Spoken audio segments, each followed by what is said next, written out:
सुने आंटी जी। अस्सलाम वालेकुम आंटी। आंटी अगर आप बुरा ना माने तो आप मुझे गली के कोने से रोटी लाके दे देंगी। रोटी तो मैं ला दूंगी शबनम, लेकिन तुम्हें क्या हुआ? तुम्हारा मुंह इतना पीला क्यों हुआ है? कुछ खास नहीं है आंटी जी, वही मौसम के असरात हैं, तबीयत थोड़ी खराब है। ओहो बेटा, तो डॉक्टर को दिखाना था ना, मियाँ जी के साथ जाओ, डॉक्टर को दिखाओ, आराम करो। अगर मैं आराम करने बैठ गई आंटी जी तो काम कौन करेगा? और मियाँ जी को मैं अपनी तबीयत वबीयत का नहीं बताती।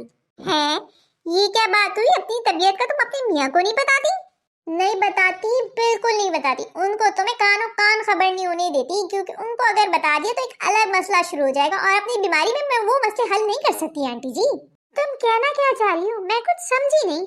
हाय अल्लाह आंटी जी, आपको नहीं पता मेरे मियाँ जी का। उनको अगर मैंने कह दिया कि मैं बीमार हूँ तो फिर मैं कुछ नहीं कर सकती। मैं किसी से फोन पे बात नहीं कर सकती, क्योंकि बीमार लोग किसी से बात नहीं करते। और अगर मैं कर रही हूँ तो फिर मैं बीमार नहीं हूँ, बीमारी का नाटक कर रही हूँ। मैं हंस नहीं सकती क्योंकि मैं बीमार हूँ, और अगर मैं हंस रही हूँ ना तो मैं बीमार नहीं, बीमारी का नाटक कर रही हूँ। मैं जोर से बात नहीं कर सकती, मुझे धीमे बोलना पड़ेगा क्योंकि मैं बीमार हूँ, यकीन दिलाने के लिए। और अगर मैं ऊंची आवाज में बात कर रही हूँ ना आंटी जी, तो फिर मैं बीमार नहीं, बीमारी का नाटक कर रही हूँ। मैं कुछ खा नहीं सकती क्योंकि बीमार लोग दूध डब रोटी खाते हैं, इसके अलावा कुछ नहीं खाते। और अगर वो कुछ और खा रहे होते ना तो फिर वो बीमार नहीं होते, बीमारी का नाटक कर रहे होते। मैं कुछ देख नहीं सकती क्योंकि बीमार लोग ना टीवी देखते ना मोबाइल देखते हैं। और अगर मैं कुछ देख रही हूँ ना तो फिर मैं बीमार नहीं हूँ, बीमारी का नाटक कर रही हूँ। मैं मुंह नहीं धो सकती, मैं कंघी नहीं कर सकती, मैं कपड़े नहीं बदल सकती, क्योंकि बीमार लोग ये सब नहीं करते। और अगर ये सब कर रहे होते तो वो बीमार नहीं होते, बीमारी का नाटक कर रहे होते। एक आदमी को यकीन दिलाने के लिए मुझे अधमरी सी सूरत बना के घूमना पड़ेगा। अब आप ही मुझे बताएं, एक आदमी को यकीन दिलाने के लिए मैं इतने सारे सवालों के जवाब क्यों दूं? इसीलिए मैं आपको बताती नहीं हूँ कि मैं बीमार हूँ।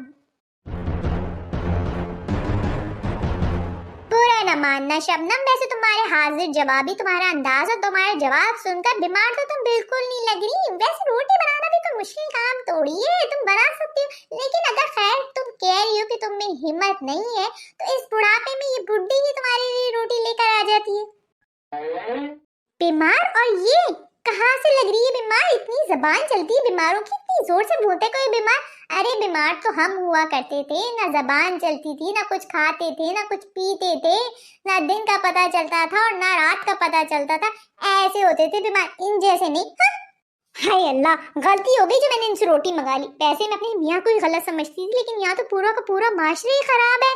अब मुझे इन लोगों को अपनी बीमारी का यकीन दिलाने के लिए स्ट्रेचर पे लेटना पड़ेगा या फिर खबर में उतरना पड़ेगा, तब जाके इन लोगों को यकीन आएगा मेरी बीमारी का। वैसे नहीं आने वाला। घर के काम करवाते वक्त तो नहीं कहते कि बीमार हो, घर के काम मत करो, लेकिन जबान चला लो तो कहते कि जबान चली सी बीमार नहीं होगी। हाँ, बुरे लोग।